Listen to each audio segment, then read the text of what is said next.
Transitioning from military service to civilian life is a lot like night-land navigation.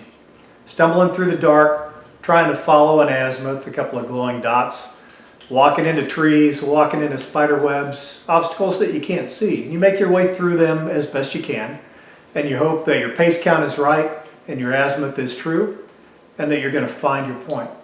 You know, if you're only going about 100 meters, you can't get very far off azimuth in 100 meters. But if you're going 10 clicks and you're only a degree or two off azimuth, you're so far lost you're never going to find your objective. When you start off on military transition, your azimuth is laid out by the ACAP program or the TAP program or whatever individual branches of services choose to call it.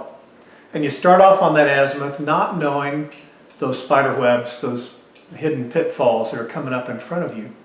And if you get off a couple of degrees and within the first 6 to 12 months you get connected, you get networked, you meet other veterans that can help guide you through that transition process, you stay on azimuth and you don't stray very far from it.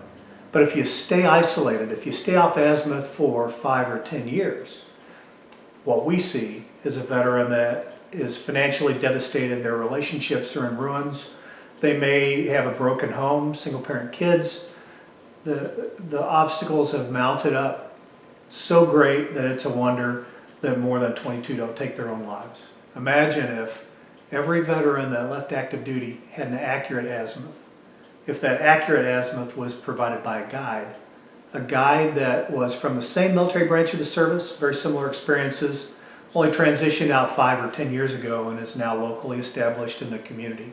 That guide can be the azimuth that can help that new veteran transitioning move from a meaningful life of military service to a civilian life full of purpose and hope.